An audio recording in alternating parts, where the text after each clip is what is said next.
Okay. All right.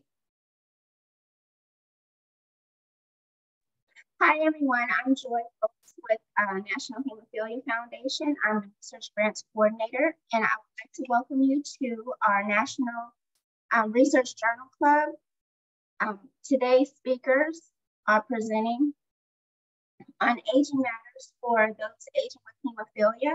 We have Tam Perry, Sarah Schwartz, Patricia D'Antonio, Misha Ansari, and Amanda Horn.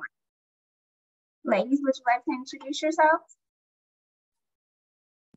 Sure, I'll start, and let me share my screen for our presentation. My name is Sarah Schwartz. I am a clinical associate professor at the University of Southern California School of Social Work.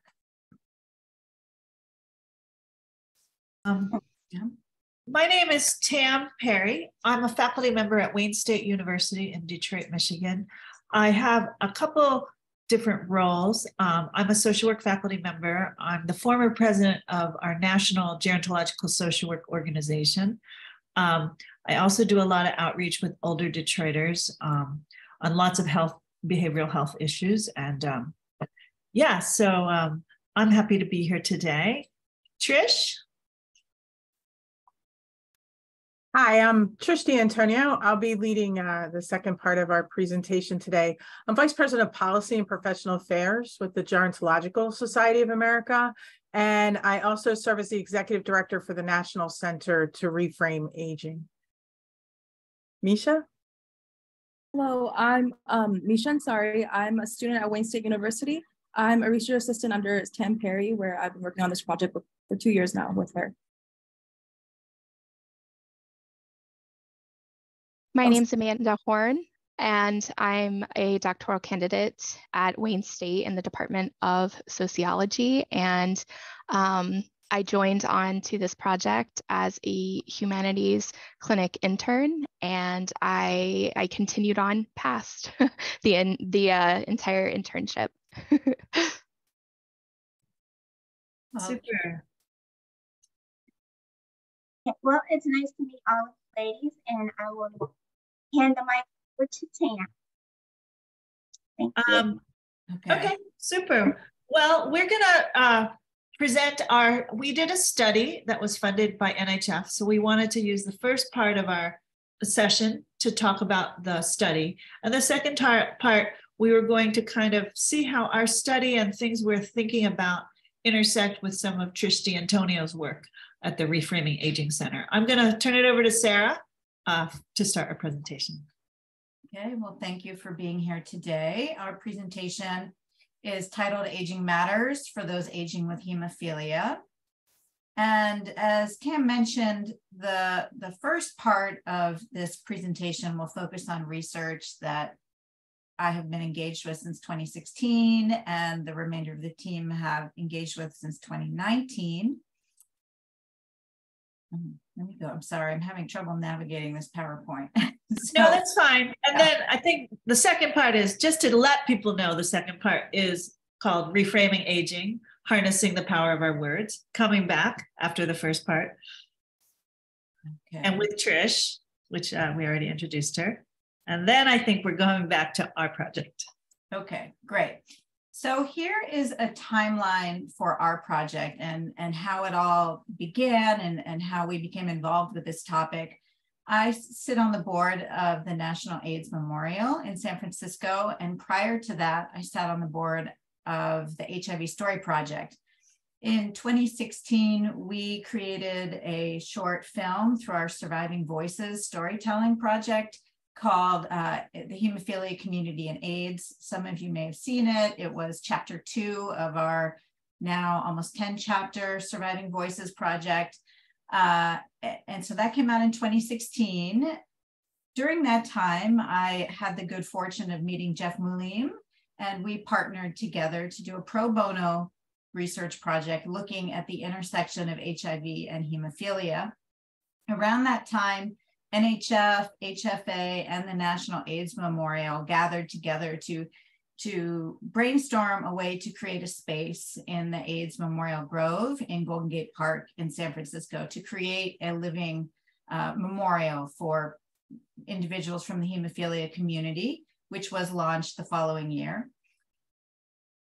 The results of the 2016 study, I'm gonna talk about that in a minute. One of the findings was that people who lived through the HIV and AIDS crisis and are now aging into middle and older ages are aging without a roadmap.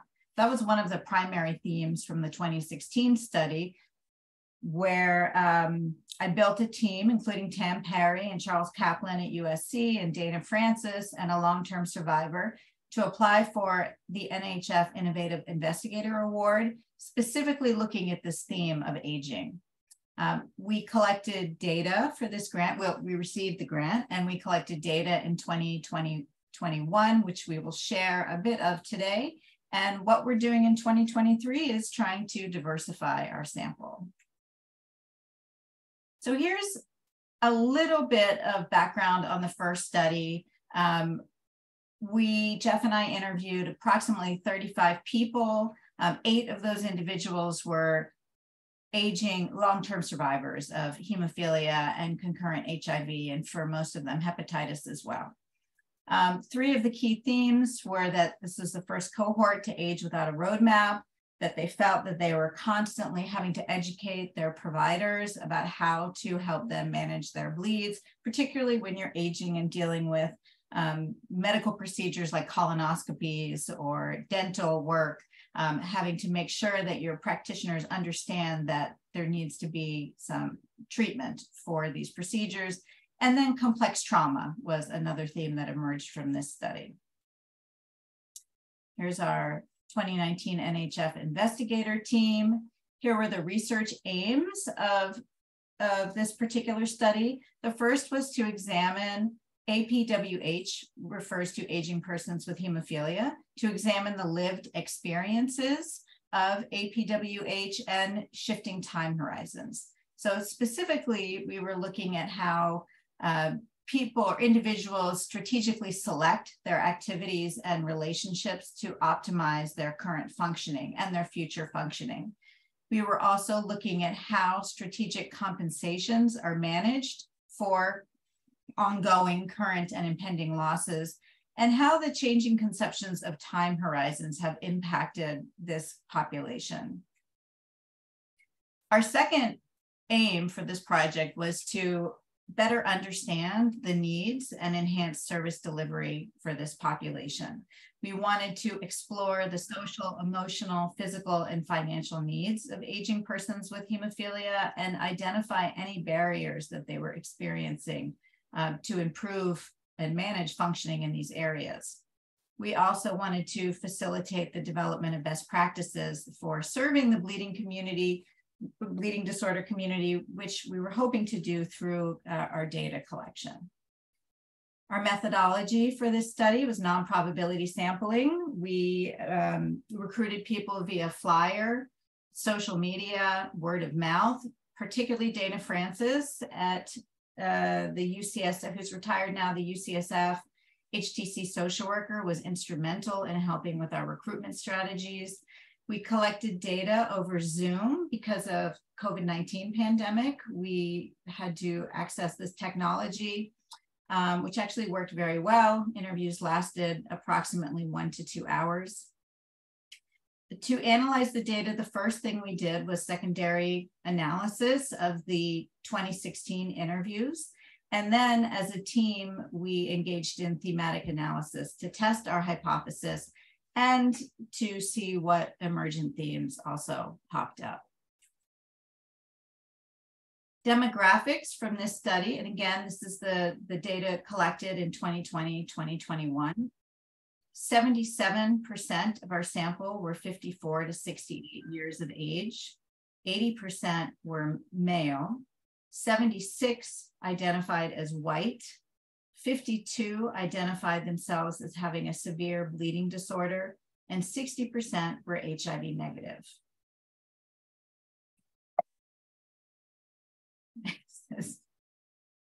Okay, so we also interviewed 8 providers.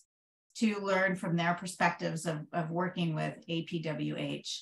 We interviewed 2 social workers, 1 physical therapist, 2 nurses, 3 administrators. And of these 8 providers, 62% identified as white and 75% identified as female. Our findings, so going back to the hypotheses that I presented a few slides ago, we found that 100% of the 27 APWH that we interviewed intentionally selected activities to optimize their functioning. And they had been doing this since childhood, right? There's a loss and then there's a compensation, a loss and a compensation. 88% acknowledged shifting time horizons had profoundly impacted their lives. And so what this means is that people born prior to the late 60s with a diagnosis of hemophilia, many of them knew their life expectancy was young adulthood. And so they lived their lives with that expectation, not really planning for the future.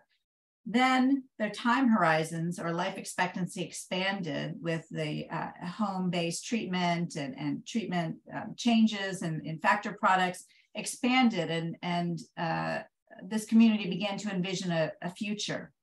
Although hepatitis diagnoses were still happening in this community, they were still envisioning a future and thinking hepatitis might be manageable.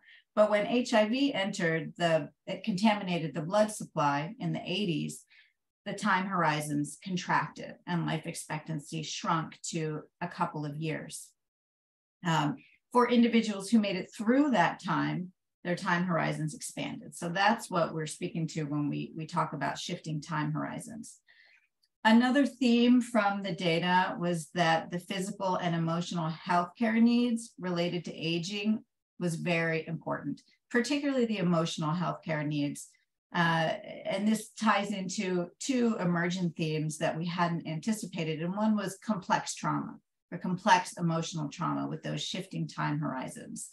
There was an additional theme that emerged from our data around gender and how gender matters. But for the purposes of this presentation, we will be focusing on the themes of time horizons, aging, and caregiving. Hello, so I'm Misha again. I've been working with Tam on a paper regarding time horizons for this population. So I want to talk a little bit about what that is today. Time horizons refers to a theory developed by Dr. Laura Carstensen from Stanford. This theory explains that as people age, their motivations change to become more selective with their goals. This cohort is unique in the way that they didn't expect to age, and therefore many of the participants are navigating an unexpected change in their time horizons and their lives. So I'm gonna read some quotes here. Oh, there we go. So one of our participants, male, 67 years old, said, "This golden age of hemophilia where we had factor and guys were living longer than ever and everything was wonderful, and then came AIDS. And then we started dropping like flies.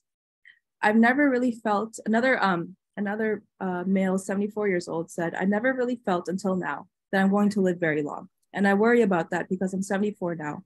I think that I am going to live to be 80, and that makes me nervous."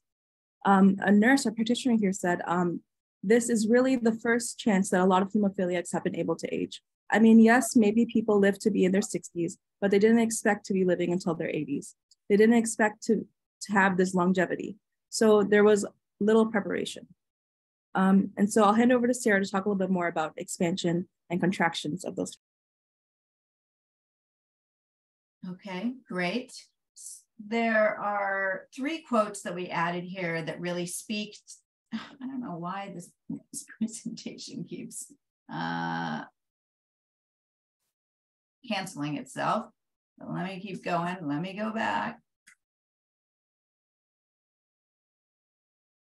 Okay.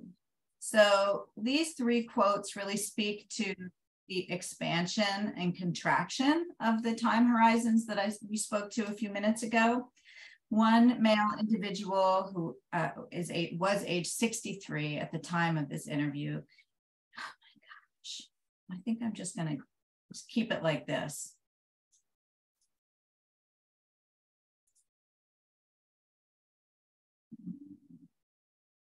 We're just going to keep it like this. Not the prettiest, but we're going to go with it.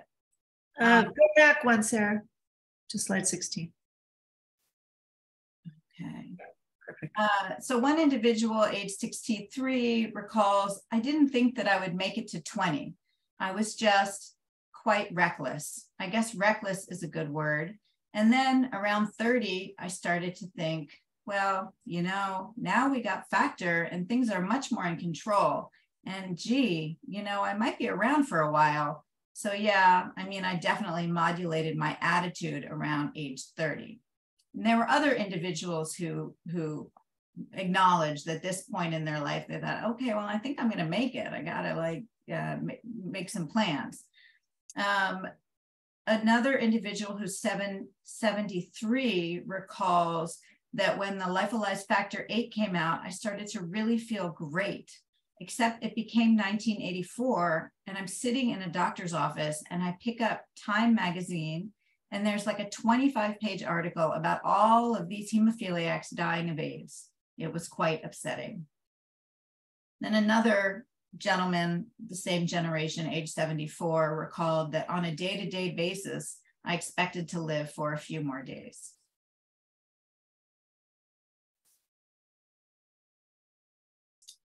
Okay, so many of the individuals, or actually all of the individuals that we interviewed, are now thinking about their future, right? They're like, all right, I'm still here. I need to begin thinking long-term. And for some that happened a while ago, and for some it's beginning to happen right now. So one individual, a male, age 58, acknowledges, I guess maybe I'm thinking long-term because I'm paying attention to money and I'm paying attention to planning. I don't know how long I'm thinking, but that's why I got my ankle fused. It's like, I don't want to take drugs anymore. That's the last target joint that I have on my list. And I'm not going to get any more because I infuse every day. Another person of that same generation, 55, Generation X, a year ago, I took the gene therapy for hemophilia B and I haven't had any factor for a year now. My body feels amazing. Like I'm not in pain anymore. Even the really destroyed joints, they just don't hurt anymore. And finally, a male age 73 recalls that when I was 6, I knew that obviously and he was speaking about a bleed, I knew with what that meant. Well, this was going to kill me. So, you know, don't fight it. Find a way to embrace it. But dementia, he's speaking to dementia here, is pretty much the worst future I can envision. So I have to make plans to be sure I'm in control, if you get my drift. And it's inevitable. I know that it's strictly age related. So it's an inevitable part of aging. When we heard this fear of dementia from several other people in this study, we'll hear from another person, I think in the next slide. Shall I take over, Sarah? Sure. So I guess the gerontologist in me, I'm very curious about how people plan on their aging, but also sort of different identities and social roles they take on and take off as people age. And so what was so clear in our study is that, you know, identity, trauma, how trauma over a life course plays into one's identity were really strong themes to better understand. The other thing is these data are so rich, which is why we keep going back to them and go, how can we understand more about what they're thinking and saying? And trying to also interpret and represent the sort of the essence of what people told us. I wanted to also just point to anyone who doesn't know about it. We wrote a 108-page report. Maybe before this is over, we can put the link in the chat, but also feel free to reach out to me and Sarah. We encourage anyone to read the larger report if you have the time, because we also really ended with a lot of recommendations that were specific based on some of the themes we're hearing about. I mean, these are issues of healthcare utilization. These are issues of sort of who's rendered invisible in these processes, et cetera. So I'm gonna just give us a few more other concepts of aging that we wanted to sort of throw out there, knowing that we're just starting a conversation today, but just know that our research team aims to continue on. We acknowledge that our study, it was California-based and it was primarily white. We want to now understand how non-white people aging with hemophilia, and I love the new term, lived experience experts, are also experiencing similar and different experiences. And we would like to begin to document those too. So I'm just gonna have a few more slides on aging and caregiving, so I'll start. So, the other thing is, and I guess going back to Sarah's last slide about dementia and thinking about, there are other comorbidities of aging that people point to, dementia being one that's always in the news, but there are others. There's cardiovascular disease, there's stroke, there's sort of memory loss, hearing loss, and other acuities. And so what's very interesting about our interviews is that people also started talking about other issues of aging. And then the concern goes into, well, how does hemophilia and treating hemophilia intersect with treating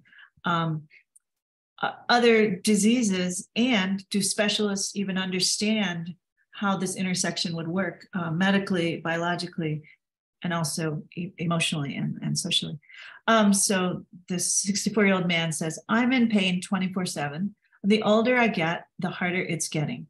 But we continue on and we want to be a bright, bold, but it's hard some days. And well, people say, well, that's just getting old. I said, no, you have no idea of the joint bleeds and the different things we have had to go through. It's more than just getting old. Another person talking about cardiovascular concerns. My biggest concern is cardiovascular. I've been reading on the CDC website about cranial bleeds. I don't know what we can do there, but if I can do something to help reduce that risk, I'd do that. The other issue is mobility. I don't want to be in a wheelchair. So in a lot of ways, things that this community has experienced, also peers without hemophilia, we saw in our interviews that their friends, their partners, et cetera, they were also having aging concerns. Slide 19, Sarah. In 73, the 73-year-old male said, I could see that this was going to be a dead-end street of an old guy with hemophilia trying to get work in the tech industry in the late 90s. So that's when I went off on my own and I did some things. I just got out of the industry because I could see they weren't going to hire me. So you'll see in Patricia's presentation that she is looking at, and we're really excited to start looking at, implicit and explicit bias. Some people call it ageism, some people say, I'm not really ageist, but we also have had several discussions with practitioners and people in our study where their engagement with the workplace and how much to disclose was a strategy. We also refer to some of that in our final report. Another male says, we are not out of the woods, you know. There are still a lot of unknowns about what the future is going to be like. But I often think the hemophilia is what is going to take me out, not the HIV. So again, we have people who are thinking about the future, and I would even say COVID, which we're not necessarily discussing today, but we all share this experience for sure. COVID was another layer of how that triggered thinking back to the HIV pandemic. We definitely collected our data during the COVID time. And so it was really about, we can't underestimate the impact of mental health, worry, uncertainty on physical health and aging processes. Okay, next slide. So as someone who works in the aging field and thinks a lot about different domains of aging, it was very interesting when we came to these next set of data about caregiving. So not only did people in our study not expect to age, aging also, again, I mentioned earlier, you take on different roles. You may lose some roles, but you also take on roles sometimes. And one of those roles that often, from dementia and other groups, there's a lot of space and examining how to support caregivers. And so a lot of people, I think they didn't expect to be caregivers. That's really a major finding of this work that has to go further. So if they are now caregivers, how to support them. So, the 62-year-old male says, it's gone full circle, man. I'm her caregiver now. I retired early because I was the caregiver for both my parents and the durable power of attorney. And for my parents, my aging parents, they had it. It's like a lot of ways, it's kind of their first experience of that. And my mom is like, oh, you don't understand. I don't have my balances. And like, I do understand.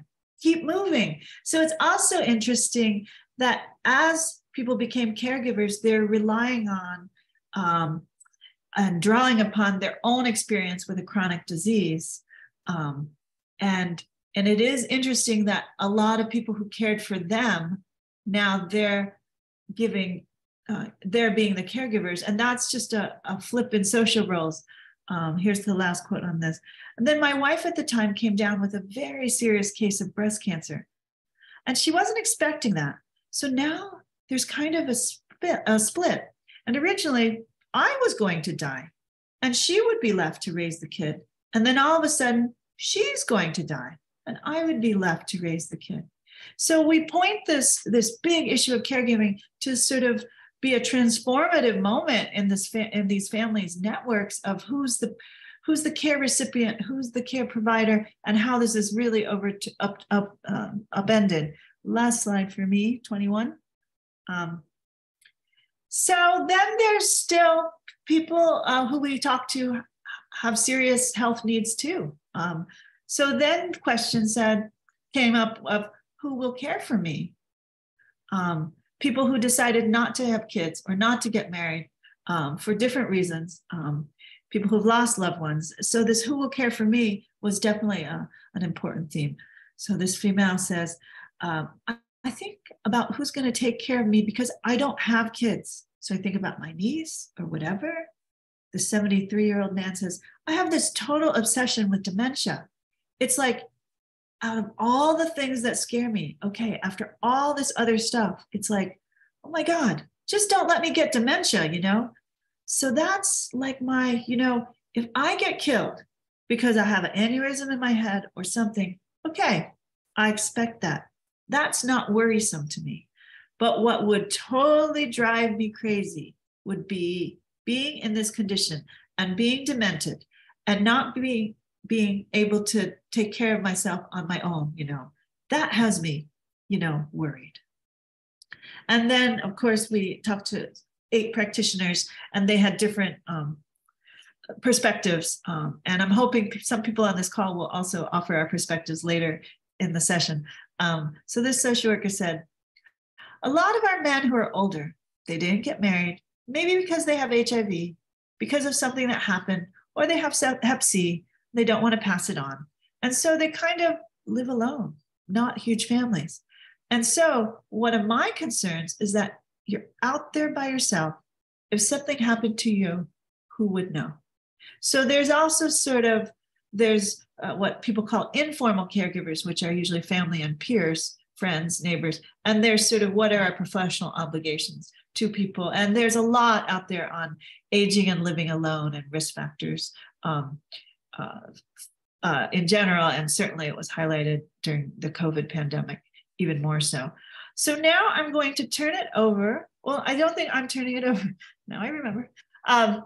So let me sum up and then I will turn it over to Amanda for a minute. So of course, Sarah and I and our research team are working with students, analyzing the data, really trying to think about how can we understand these experiences better? How can we meet needs, if there's opportunity to create interventions, et cetera. So this idea of the time horizons and what does that do when it's been this expansion. And what's interesting about this theory is that usually it's when people are closer to death that people come to terms with how much time they have left. In this case, it was the expansion and contraction of time has played out differently for this population. These issues of aging, including caregiving, but there are many other issues of aging. So along the way, for many years, I've been working with Trish D'Antonio at the Gerontological Society. And I really thought, well, Trish is starting a new center on reframing aging. Now that this cohort that we're trying to understand their experiences are aging, should sort of reframing aging come into the dialogue? And it's a question. I would say Sarah and I have discussed at length, like, we don't know. We don't know how, and we don't know what makes the most sense, but we thought by pairing Trish's presentation and ours today, we can even go into breakout rooms and talk about this. I want to turn it over to my PhD student, Amanda, who has some thoughts, and then she'll introduce Trish. Hi, everyone. So as I mentioned earlier, I'm a doctoral candidate at Wayne State University, and my research background focuses on stigma, gender, and medicalization for both visible and invisible chronic illnesses. And with this project in particular, I've been working on topics that have to do with healthcare utilization. And with this includes stigma experiences. And for those not familiar with stigma, it's broadly described as something society has deemed deeply discrediting about an individual or a group of individuals. And while this goes beyond the scope of our presentation today, stigma shares many parallels with our next conversation topic, ageism, and with ageism, implicit biases that can pertain to age. And these parallels that I find particularly interesting come into play with the way that these phenomena are both created and then perpetuated within our society over time. Our social interactions and behaviors, they influence the depth by which these phenomena impact the world around us, and with that, how they impact people. So from a sociological perspective, including ageism and implicit biases that we all have about aging in this conversation, it becomes incredibly important, especially when we consider how this can influence the complex experiences within healthcare settings, outside of healthcare settings, for aging people with hemophilia. And with that being said, I will turn things over to our wonderful colleague, Trish. Amanda, thank you so much. You summed this up so well, and I want to thank the National Hemophilia Foundation and Tam and Sarah for inviting me to be part of the presentation today. We want to talk about how we harness the power of our words when we talk about aging, and we recognize that intersectionality that happens when someone has a lived experience. For the purposes of today's call, when we're talking about lived experience of hemophilia, how does that intersect? If you're a practitioner or you provide service, how does that experience work as you interact with your clients and your patients? How are you thinking about aging? And there's some research that shows us some of the implicit biases that we continue to perpetuate. So as we move forward, before we get into the depth of the conversation, on the next slide, I just want to talk a little bit about the organization that I work for, and that's the Gerontological Society of America. We're a multidisciplinary professional membership association, and our mission is to cultivate excellence in interdisciplinary aging research and education to advance innovations in practice and policy. And excuse me, our members conduct research in all facets of aging. So from basic biology, right? So studying the mice and the worms and the yeast to learn how we translate that into human sciences, so our health sciences. So we have physicians and nurses and pharmacists. And then social sciences, those people, sociologists, psychologists, social workers, and applied researchers. So really, when we look at an issue in aging, we are looking from a 360-degree perspective. And ultimately, we want to see, and you'll see this as among our goals, is to elevate the public's understanding of and regard for aging with meaning. So what is the National Center to Reframe Aging? And we'll go to the next slide. We see ourselves as the organization who offers proven strategies, evidence-based strategies, to effectively develop our communications about aging. Our goal is to promote a greater understanding of aging and our implicit bias about aging. Ultimately, to guide our nation's approach to ensuring supportive policies and programs for all of us as we age. The National Center works with organizations and communities at the local and national level to advance and enhance the way we talk and think about aging. And it's led by the Gerontological Society on behalf of the 10 leading aging organizations. And depending on where you are in and where you sit, you may be familiar with some of these organizations. So the Gerontological Society, the American Geriatric Society works with clinicians who practice in geriatrics. The American Society on Aging works with community-based organizations and those who are working in community to advance practice in aging. US Aging is the Area Agency on Aging national organization. I believe that everybody would be familiar, at least with the organization AARP, but understanding the many facets of AARP in how they work with consumers, how they work with professionals is really important. AFAR, the American Federation for Aging Research, is a research-based and grant-making organization, and Grant Makers in Aging is an organization of philanthropic funders who are either dedicated solely to aging or have some in their portfolio around aging. And then there's the National Council on Aging. Again, those state-based organizations and community-based organizations working with us in the community as we age. Leading Age represents long-term care, so nursing homes, assisted living facilities, and then the National Hispanic Council on Aging. What happened was the executive directors of these organizations got together about 8 or 9 years ago, and what they realized was there's a stumbling block to advancing aging issues in public policies and programs. And so what the CEOs did was they contracted with a research partner, the Frameworks Institute.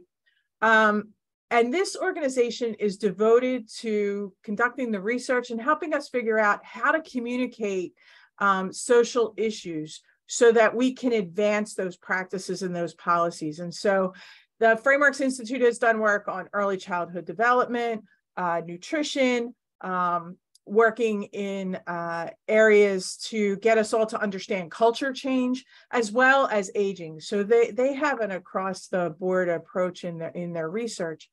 And we've also had some generous funding. We're funded through philanthropy, through the John A. Hartford Foundation, the Archstone Foundation, SCAN Foundation, and Retirement Research Foundation. And these organizations have supported us over the last 9 or so years to be able to conduct the research, figure out what we have, and then through the National Center, disseminate that information and realize how we all can work together to improve the public's understanding of aging. So for today's purposes, we have a couple of objectives. I'm going to go through this pretty quickly, but I think you'll get some of the idea. And this is the first engagement, I hope, not the last, to really think about how ageism or our implicit biases about aging perpetuate marginalization for us as we age. What's the impact for these biases, and how can we recognize them so that we can mitigate ageism? How do we understand common patterns of thinking? We often talk about that. We process so much information so quickly. How do we recognize those common patterns of thinking that inform and confound our messages and goals? We want to develop a little bit of an understanding of the purpose and value to intentionally frame communication. And then at the end of the presentation, I have a sample for us to work through. And then hopefully in the breakout rooms, we can talk a little bit more about this. So before I get really into the meat of the presentation, I would ask you all to chat in. What's your level of exposure or experience with either the National Center to Reframe Aging, how the Reframing Aging Initiative, or how you can effectively frame your communication strategies about aging? So A would be, it's new to me, never heard it. B would be low. I've heard about this, but yeah, I never really got into it too much. C would be, I've attended workshops or presentations, but still feel like a novice and I need some more practice. Or D would be really high, right? I've learned about it. I regularly practice it. Trish, I can give this presentation myself. So I'm going to give everybody a chance to chat in so I could just see, because that helps me with knowing how deep to go into this. So I'm seeing mostly A's and B's. I got to say, oh, Tam, of course, I would expect you to say D, but okay. So mostly A's and B's. All right, let's move on to the next slide. I want to do a little bit of level setting before we really get into some of the strategies that you can apply and what we learned in our research, and really think about what do we know about ageism. And so I'm going to ask you all, this is a self-reflection. These are self-reflection questions. So have you seen ageism? Have you experienced ageism? Have you perpetuated ageism? Have you ever thought about what we can do about it? And I ask these questions at the start just to kind of get people to understand, first of all, that when we talk about ageism, we are talking about a life course issue, right? So we talk about older people and older adults, and our research is around understanding older adults more. But you can experience ageism across the life course. How many of us have heard the statement like, oh, she's too young, she'd never be able to run that department, right? Just as much as we hear the statements that we hear about older people. So if we go on to the next slide, thank you for just taking a minute to think about this and how it impacts you. What we're talking about is discrimination against persons of a certain age group. For our purposes, again, it's especially older adults. And the World Health Organization had a report. There's a link in the slide, and I can share that link with you when I finish speaking. It talks about how ageism exists in several forms, right? It's the stereotypes, the how we think about aging. It's how we feel about aging, that prejudice. And it's that discrimination, how we act. That's directed towards other people simply based on their age, right? And it's simply based on chronological age. How many candles are on your birthday cake? It also exists in multiple levels. And so I want you to think about this. So it can be institutional, right? An institution can have a forced retirement age. An institution can have determination of treatment solely based on age, right? It can be interpersonal. You and I could be having a conversation and I turn around and I go, oh, you're so old. You know, I mean, just making that statement. It's also self-directed, right? I have this pain in my back. I'm 72 years old. So we know that you can be 72 years old. We also know that you have this pain in your back. It's not because of your birthdays, your chronological age. You need to get it checked out. The other ways that we hear people talk about this is, oh, you can't teach an old dog new tricks. I'm having a senior moment. So think about those self-directed messages that really can impact how you think and feel about aging. That becomes internalized and it really impacts our behaviors. And it's no wonder, if we go to the next slide, it's no wonder considering the messages we've heard every day, all our lives, right? It's jokes that we tell. It's in TV shows. It's in our commercials, right? So everybody wants to fight aging, right? It's a battle kind of thing. And one area where I think many of us might not realize the impact is in birthday cards. And I have a slide today, just because of time, I have a slide that has about 4 or 5 birthday cards on it to show you how we make fun of aging. I put this card here because if you notice, we're not only making fun of these women's age, we have a woman who has a disability and we're making fun of that as part of what's supposed to be a celebration of your age. If you think about the metaphor of silver tsunami, what happens when you come in encounter with a tsunami, right? We run away, right? So when people hear the silver tsunami, it's like, run for the hills. Nothing I can do about this. Let me focus my attention elsewhere. And we also see this, if we go to the next slide, in how we see ageism in healthcare. A colleague at Yale University, Becca Levy, her team of researchers have done some work and shown the impact on the cost because of how we think and how we approach aging.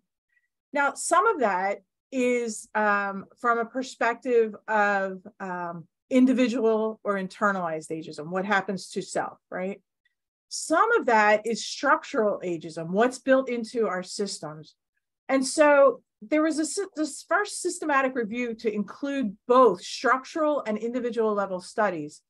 There was a strong and consistent link that emerged between ageism and adverse health outcomes. So in this work, overall, 95.5% of the 422 studies looked at here, there were about 74% associations with ageism. And it predicted worse health outcomes, and it impacted health. This was international, so it's in other countries as well. Our research for the National Center is US-based, but this work looked globally at the issues. So individualized ageism, people with negative self-perceptions of aging are less likely to seek medical attention or preventive care, right? So medical treatment, like I was talking about, oh, I have a pain in my back, it's just because I'm getting old. They're more likely to continue with health risks. So smoking, drinking. Again, can't teach an old dog new tricks. I've been smoking for years. You'll never get me to stop. More likely to experience a cardiovascular event. More likely to experience functional decline, and more likely to experience depression. So we're still on that same slide. With structural ageism, what we found is that 1 in 5 adults over the age of 50 have experienced discrimination in healthcare settings. So that's 20%. I mean, that's pretty high. And then frequent exposure to ageism in healthcare worsens disability. So 1 in 17 older adults report frequent ageism in their encounters. It impacts and influences a wide range of health outcomes in older patients. There have been some studies that medical students and practitioners were apt to make clinical decisions that limited patients' access to care solely based on age rather than their health needs. And these decisions are made without awareness. So again, it's our implicit bias. It's not that somebody walks in the room and says, I'm not treating you today because I'm ageist. It really is that implicit bias that operates at that subliminal level. And then lastly, older people were consistently denied inclusion in clinical trials. And we know that there's been efforts, particularly through the NIH, to include, to have a life course approach, a lifespan approach in research. And now, as researchers present studies, if it used to be, you were always doing research on 18 to 64-year-old people. Now you have to have justification for why you are not including people across the life course. So pediatrics and what we would say is what we term geriatrics, over the age of 65. If we look at the next slide, when we're calculating the cost of ageism, and again, this is research from Becca Levy, 1 year's cost of ageism in our system is estimated to be roughly $63 billion. Think about what we could do with $63 billion in our healthcare system. We go to the next slide. That translates into 1 in every $7 that's spent is attributable to our bias towards aging.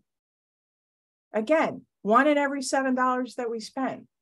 And if we go finally to this last slide, one thing that I think is really important is recognizing that our negative attitudes and beliefs towards aging. So this is beliefs. Those negative attitudes can decrease our lifespan by 7.5 years. And in fact, there's research, I'm not going to explain this since I'm not a neurologist and I'm not a geneticist, I can't really, but just to kind of make you aware, there are predictors for Alzheimer's disease, biomarkers that we may carry in our brain. When you have a negative perspective of aging, you are more likely to develop Alzheimer's. And conversely, when you have a more positive beliefs about aging, you are less likely to go on to develop Alzheimer's or related dementias.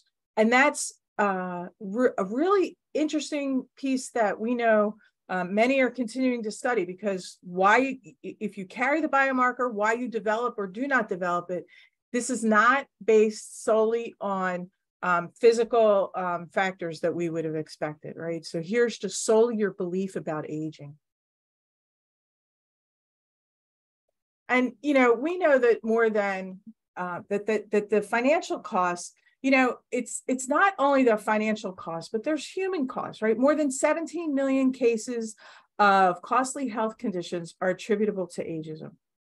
So that's really, like, thinking about that human cost for us all is very important as well. Now, one thing that I think is really important that we talk about when we talk about this underlying ageism or this implicit bias about aging, this is triggered because of mental models and cognitive and the ways our brain has developed to think about aging because of the inputs that we've had over many years. These are subconscious. They're unconscious decisions that we make. We make unconscious decisions all the time, right? Because we're receiving so much information. One of the things that I think is important for you to know and understand, and what we learned through our research, and this is based on some of our work and how we can frame our communications, that is, if we can make people aware of their biases about aging, that begins to reduce ageism. So that's a good thing, right? We know that the work that we've done, the research that we've done, that we've conducted, can actually start to change people's behaviors and change people's approaches about aging. Age discrimination, what we learned in our research, if we go to the next slide, we can go to the next slide. Sorry, I keep saying, I forget to say next slide.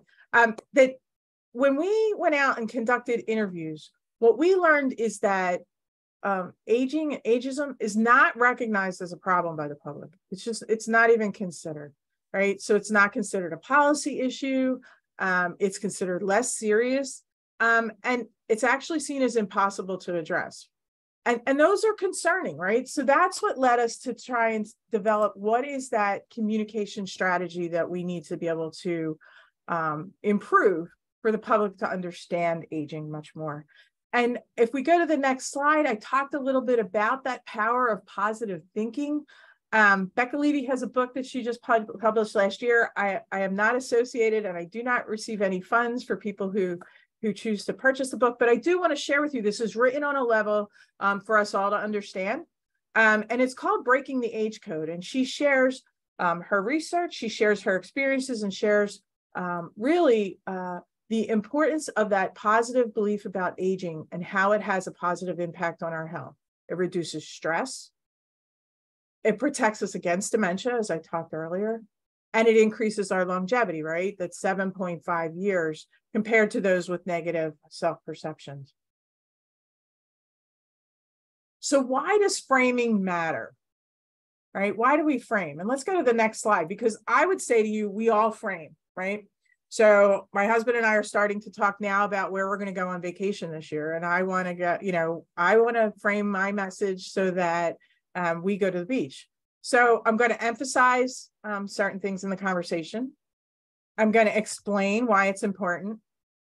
And I'm also going to leave some things out, like the 6-hour drive to the beach, right? So just think about that when we're framing. It's a set of choices. We frame in many ways. I'm sure now that I raised this, you're thinking about other ways that you frame, whether you're conscious of that or not, right? And that's really important for us all. And where, for us, we know that it works in our work with the Frameworks Institute and our work with the research that's been developed, is that how do we change the mental models and ways of talking about aging to create system change?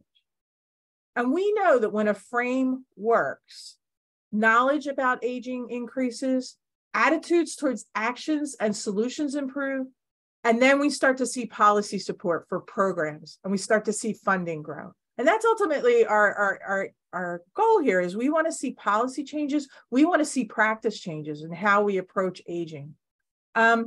We all tell the same story from a different vantage point. And it's really important that as we're framing these communications similarly, not the same thing, and I'm not coming here with the phrase that pays or anything like that. It really is how we talk, how our communication strategies come. We can start to see the behavior change that we need to have. What we learned in our research and why we need to reframe aging, we interviewed people in the aging field who embrace aging, right? When you say, what do you think, what's your attitudes towards aging? We interviewed these experts and we also interviewed members of the public. And the graphic sort of highlights the stark differences, right? So we embrace aging, where the public tends to battle aging, right? And we have videos of these interviews. And when we ask people about aging, we actually see people pushing away. We see that it's not just how we speak, it's not how we write, it's also our interpersonal communications, right? Our facial expressions, our hand motions, things like that. I want to just share that when we talk about aging, for a long time in the aging field, we talked about aging as from a perspective of deficit, right? So our research talks about the challenges of aging, and rather than abundance, right? That accumulated wisdom that we all experience as we age. And our research showed us that we need to change the way we approach and we talk about aging. And that's called, if we go to the next slide, the you say, they think. So I can talk about the elderly in a group of aging professionals, and people will understand what I mean. Unfortunately, when that phrase is put out in the public without context and without meaning, what we know is that the public automatically, remember, we're making split-second decisions, thinks of someone who is frail and dependent. On the other hand, when we say things like, and we go to the next slide, that we are all aging, right? Recognize that we are all aging. We are all members of the aging population from birth, right? We have a collective, we start to recognize that we have a collective responsibility to care for all of us in our community. And we also realize that we have a collective benefit. Again, recognizing that accumulated wisdom that we all gain over the years. So I want to show you some framing strategies that we want to advance quickly. I'm looking at my time. Okay, yeah, I'm pretty good. And one place where we see how people are framing aging in practice is a very simple, Age Strong Boston. It was time to repaint the senior shuttle. And rather than just calling it the senior shuttle again, they've repainted the buses with a phrase that talks about transporting Boston's most experienced people. Now, that doesn't sound like a lot just on the face of it, but think about this. The people who are using the shuttle are starting to be recognized for their wisdom and experience. People who live in Boston recognize that, right? Neighbors see that when the bus comes by to pick someone up. And visitors to Boston see this. And it really starts to get people to think about aging a little bit differently. Do we have time? I do have a video to show. I don't know if we have time to show it. And I'm not sure if we'll be able to show it with the I think we have time, but time. Okay. yeah, let's Sarah, do you think you can try and show that? If not, I can. I don't know if we have the audio on. So we need the sound, but all these people have in common. Perfect. Restart it. Thank you, Sarah.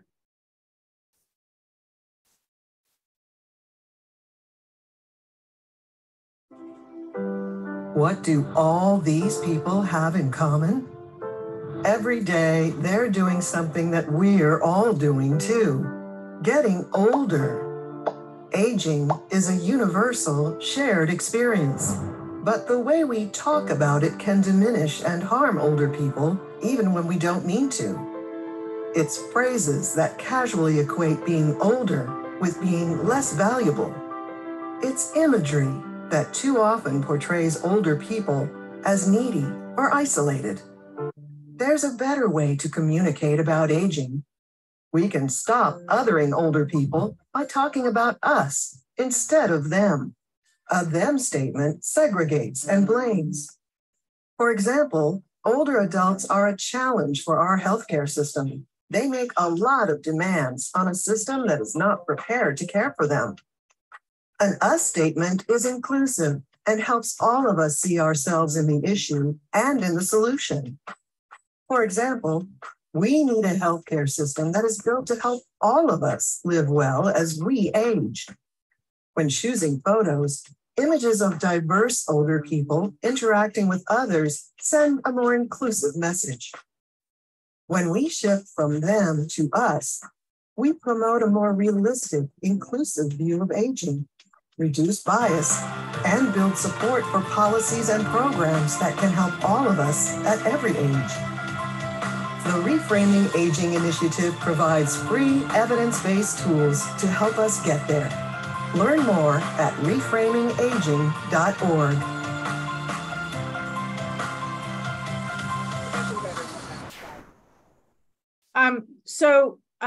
We have produced a series of videos. There's 3 of them, and when I finish the presentation, I'm going to put a couple links in. One of them is to our YouTube page, so you could see a little bit more of what our goal is and what we're trying to accomplish. I did want to go through an example because we talked about one of the ways that we are cueing inappropriately is us versus them, right? So older people as other. And we often hear people, how old is old? Well, it doesn't matter how old someone is chronologically. You're going to hear somebody describe it as 10 years older than me, right? So here's an example of some social support, in social supports, how we can talk about aging. So many people who are older and frail, vulnerable, cannot help themselves and depend on others to meet their most basic needs. This leaves them at risk for all kinds of challenges and potential harms. So just think about what are some of the things that you're hearing and seeing in this statement. And if you want to chat in, or if you want, we can discuss it a little bit more when we go into our breakout groups.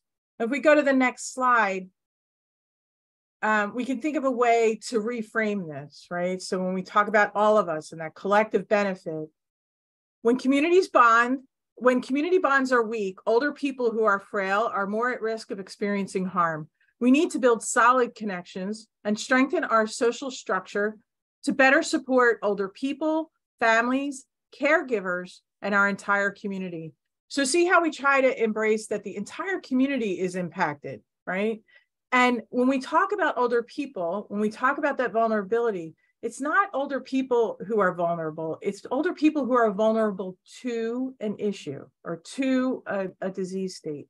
So really think about that and how that starts to change the way you think about aging.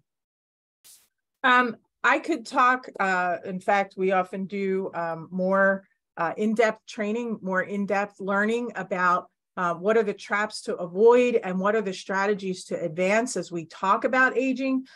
Be happy to talk some more with you if there's some interest from your organizations.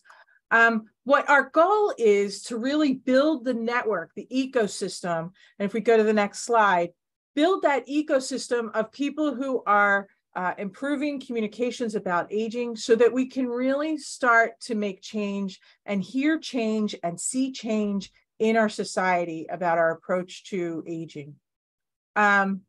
We have in the next slide some services that we offer as far as workshops and presentations around how to apply this, some interactive sessions, something that we call frame checks as you develop your communications, how we can help with reviewing and making recommendations if you're talking about aging, and then some technical assistance that we provide to help fine-tune messages and materials as a follow-up.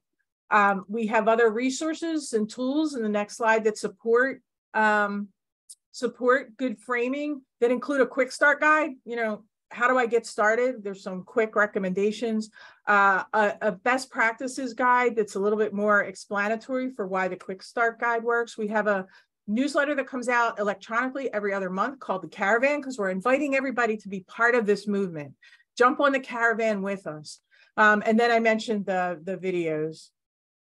If we go to the next slide, you know, one of the things that we're trying to do at the National Center to Reframe Aging is change culture. We know from our research that that takes a generation's work and that it's challenging, but changing the attitudes and behaviors of how people experience aging is something that the perceptions of this can be so priceless. And so we have buttons that we share when we meet with people directly. The aging is so cool, everyone's doing it. So I want to just say thank you. I'm going to put some links into those resources and tools that I talked about. And with that, I'm going to turn it over for our discussion questions. Hi, everyone. I'm going to jump in first and then have Misha finish out our presentation. So I guess what I know from sort of being part of some the last few years, I know that NHF is really looking at aging. They funded our first research project. We hope to continue on with sort of how to work with a more diverse population of older adults. And so, you know, I think this idea of messaging and sort of, and the other thing we've heard so much in our interviews were about people wanting to share their wisdom with the next generation, to be honored for their experiences. So these are all part of the same puzzle about how to think as this first cohort ages and future cohorts with hemophilia age, sort of how to carefully sort of support them and then being in touch with like national discussions on what's current in gerontology. So I hope that's been helpful today. I'm going to turn it over to Misha, and so I'm gonna, I think right now, let's see. So I just want to talk about how Trisha's presentation is pretty vital to our study as we're researching how people are aging with hemophilia. As Sarah and Tam went over in the last presentation, many of our participants did not expect to age, and therefore they weren't prepared for the many aspects of marginalization and discrimination that ageism in our society introduces to their lives. So we see from Trisha's presentation how these implicit messages impact older people. And through my experiences working in a gerontological field, as well as on this project, I find that messages like these limit older adults from seeking out opportunities that would help them further grow and explore as they're aging due to the negative connotations around aging. So with our research, I'm hoping to listen and learn from these individuals in order to become a better provider in the future and combat these implicit and explicit biases in ageism. So I do want to read some of the discussion questions that we like to give out here. Let me see. Okay, so first discussion question we have is, how do the themes presented here on time horizons, aging and caregiving resonate with your lived experience or your work with clients? The second one, have you ever thought about implicit bias as applies to practice, programs, and policies related to those aging with hemophilia? If so, how? Are there underexplored aspects of aging or implicit bias that should be considered as this work goes forward? So yes, we'd like to hear from you guys all about these. So I think we can just stay in our large group today and just sort of see if, I was going to put the discussion questions in the chat, but see if any of this resonates with your experiences. Comments? Tam, there was a comment in the chat about the Gen X, et cetera, the categories. I don't know if that's a great way to start the conversation. It was an excellent question.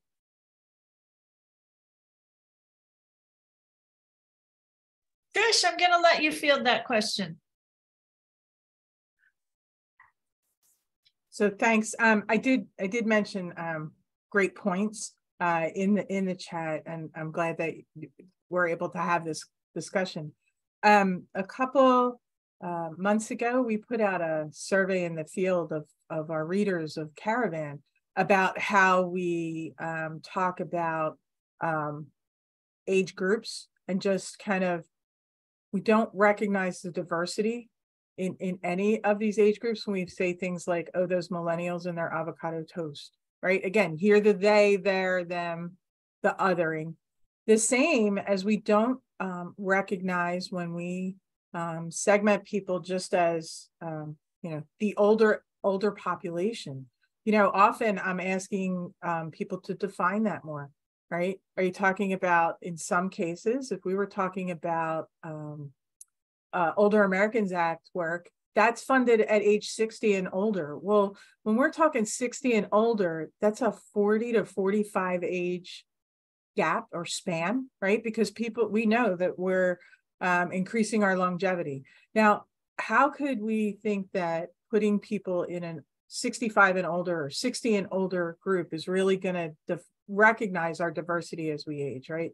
Some people have some severe chronic conditions, multiple chronic conditions that might limit activity. That being said, people still can contribute to society, right? Also, we know that as we age, some people, we see the pictures of people jumping out of airplanes for their 80th birthday. We have to think about context, right? What allows a 91-year-old attorney to continue to work, right? She has transportation that gets her there. She has colleagues that support her and don't make her carry the large legal boxes that you need to carry that contain all the information. And we recognize that she has experience as an attorney for so many years that she can point out different things that as we are younger as attorneys, we might not be aware of, or we might not remember. So we have to think about context. So certainly just describing people as Gen X, Gen Y, Gen Z, millennial, and leaving it there without context, without explanation, is dangerous. And it doesn't help us, because it just drives us to that implicit bias that we have about any age group, right? And perpetuates ageism. I think another thing I love this because it pushes us all to look at our own isms, and it's really important. So I teach a lot of intro to gerontology classes, and we definitely talk about sort of how we can reframe ourselves. But the other thing, one time I was a visiting professor in Canada, and I was part of meetings in Canada about this same, like they wanted to do campaigns about this, citywide, province-wide. And one thing that really came up was, sometimes we want to point to the exceptional older adult, the older adult that does skydive, the older adult that, one wouldn't expect to be doing that at that age. And, there was a lot of discussion about, but what about featuring the everyday person? And I think of that for this community, sort of, just even, again, providing the context for what it's like to age with hemophilia in this part of the country, in this region, as someone still working, as someone not working, as someone who's a caregiver, not in addition to like the person who's going to space, and things like that. So that was really a thing the Canadians were very much coping with. Like, if people only point to the most exceptional agers, the super agers, then you could also feel bad about where you are. And so to promote inclusivity, how do you feature varied pathways to aging? I see lots of questions in the chat too. So, okay, so I'm just gonna read them if that's okay, Sarah. Ashley says, I definitely hear the echoes of my community and indeed family members in the presentation and the comments of the participants. Ruth says, as a physical therapist, I have seen that the existing challenges of hemophilia are compounded with aging challenges. Exercise and physical activity are the most effective approach for diminishing musculoskeletal and functional losses for both aging and hemophilia. Jeff says, encouragement to the young to live a healthy life will give the individual as they age a much better chance to be healthy when they are older. So the thinking that an older age makes people sick or dependent can be changed. That makes getting older is not a thought as so that would make getting older not something to be dreaded, a thought of an unhappy period of your life. The other thing is using sort of older members of a community as a resource, right? To pass on what they've learned about aging and health and staying healthy. Misha, oh, let's see. Have you just? I don't have a question. Okay, it's like you have questions too. Anyway, I don't know if Sarah or any other members of our team has comments or things that resonate.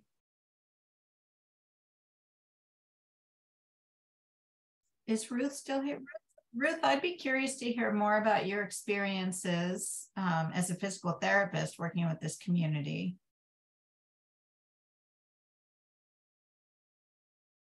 Is Ruth here?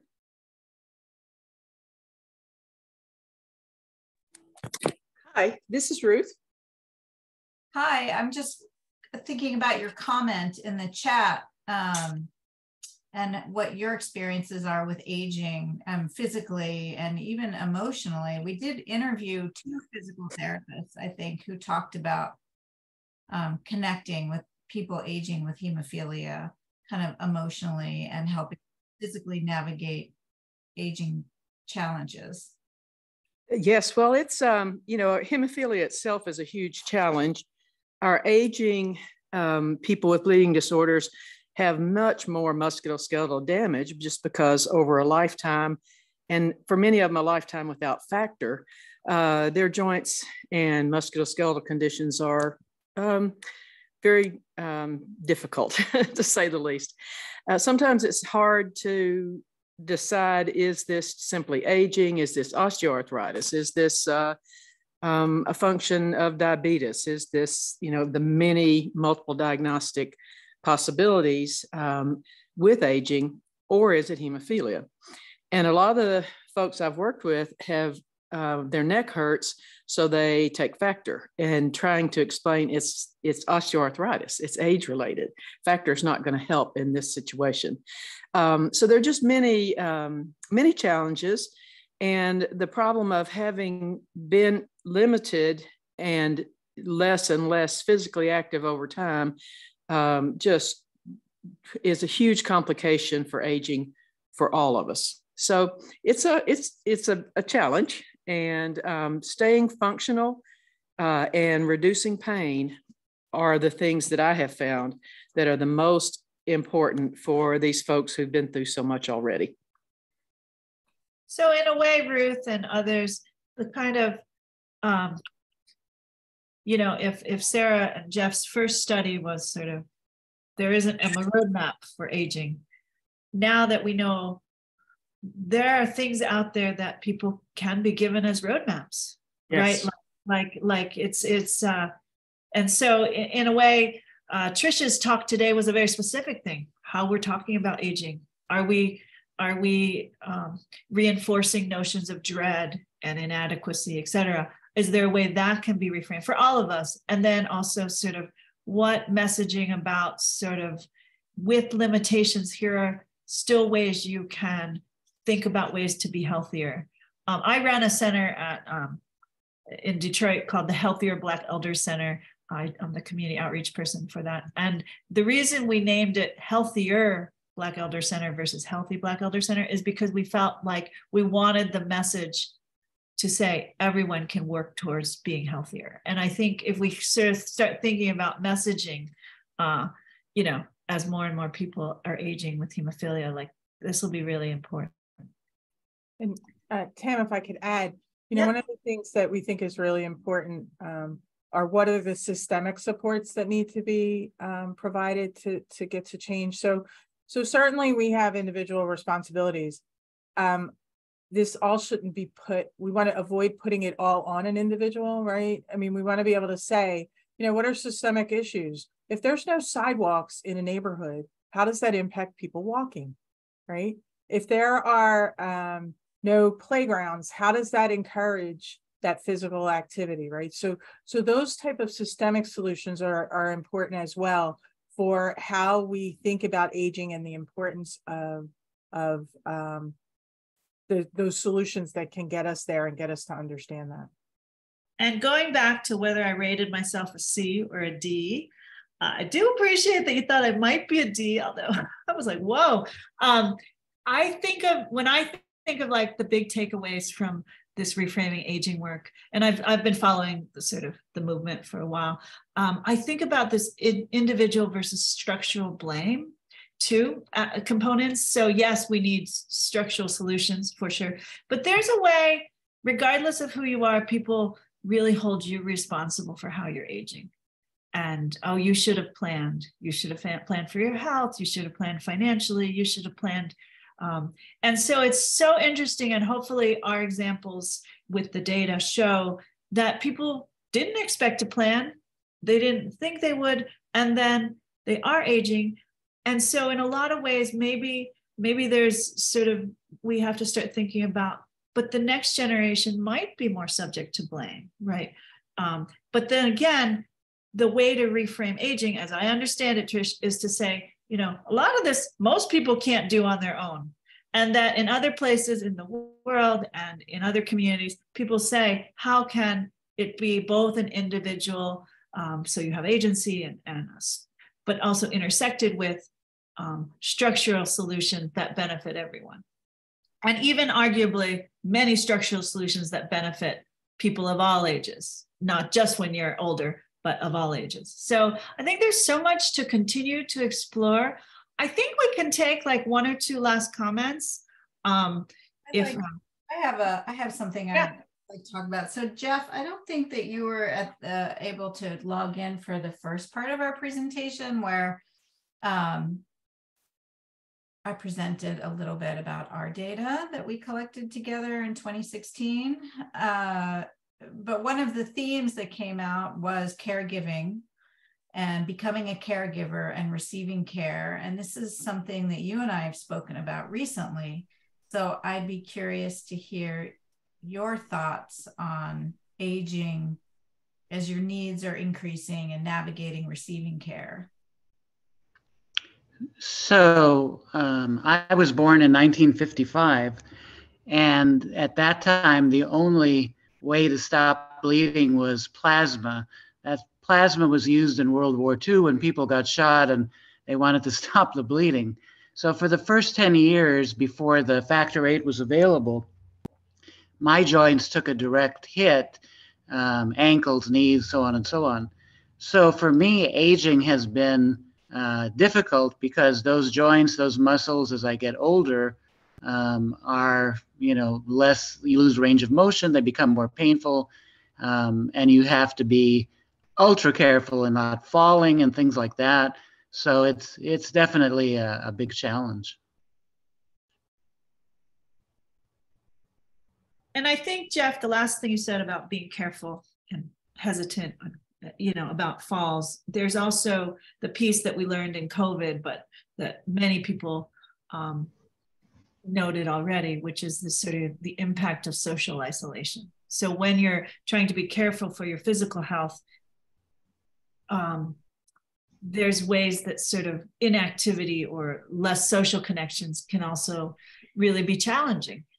And so kind of thinking of it more holistically, as people age, what are their social needs? And if they have physical challenges, how can they have innovative ways to support their social interests and needs, et cetera.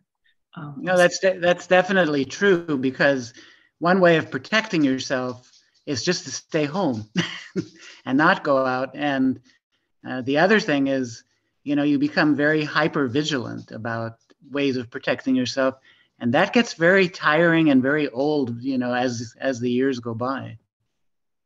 Well, and there's a lot of arguably cortisol activated when people are hypervigilant, right? So there's actually a physiological response to that over time the body needs to have some counter to, and so there's like sort of exactly, yeah. Yeah, no, there's a lot to continue on thinking about. Now the generation ahead of me, they're much more, as far as hemophilia, they're much more active. They can do a lot of things that I couldn't do when I was their age, and I definitely can't do it now. So they have a much better pathway in that way. Not to say they didn't, have issues about AIDS and hepatitis C and things of that nature, but in general, they're in much better physical condition because they were on factor from basically day one, unless they had an inhibitor, and of course that makes it far more difficult.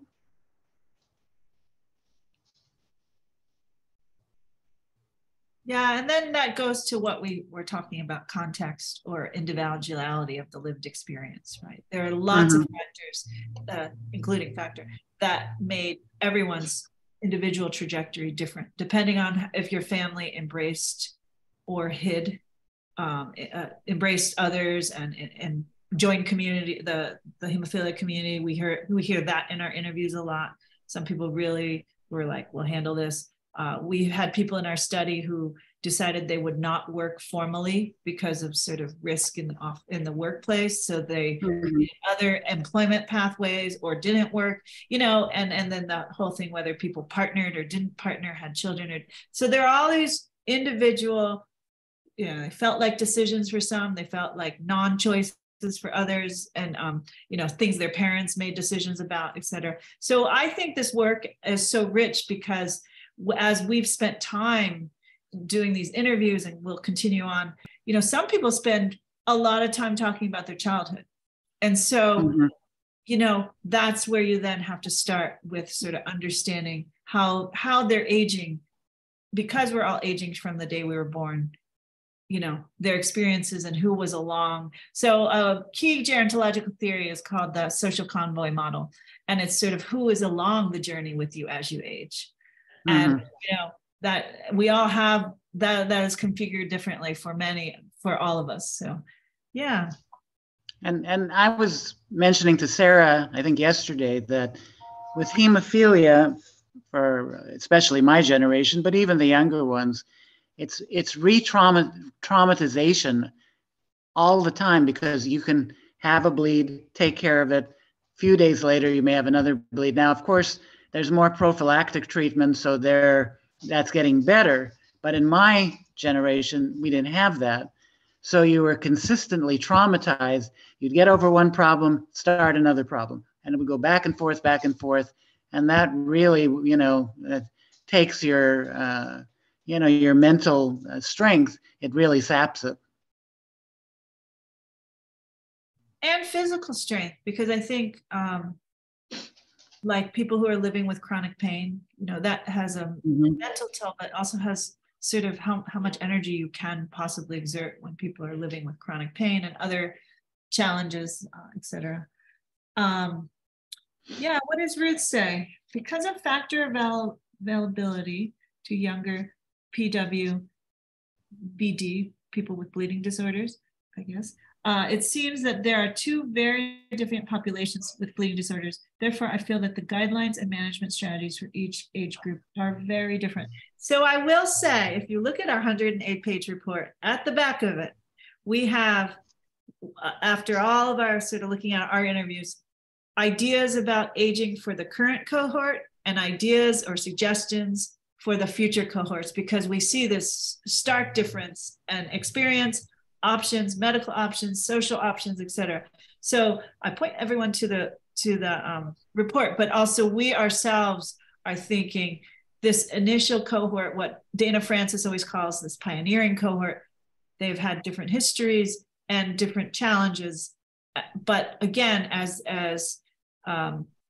people are thinking about aging with bleeding disorders, the next generation will have different. So we heard a lot about, do people have the identities? If they haven't had the bleeds, the trauma, as many emergency visits, et cetera, because they're using prophylactic, what is their social identity? So even though it may be a different medical setting, how are the social, sort of the social roles they have? How do people, you know, develop an identity, et cetera? Yeah. Well, any last thoughts? I hope everyone's enjoyed today. We're happy to share, feel free to email Sarah or me, and we're happy to share a PDF of the talk for sure. I guess also it's being recorded, so you can always reference it. It is. Thank you so much. You all did such an amazing job opening the conversation and really talking about normalizing aging in this population, which we're absolutely thrilled to see. So Joynita is going to put some information in the chat about the CEs if you are a healthcare professional and need to do the certifications for your CEs. And then also if you have recommendations for future topics, her email's there as well. But we're so glad that you all joined us, and we look forward to the next RJC.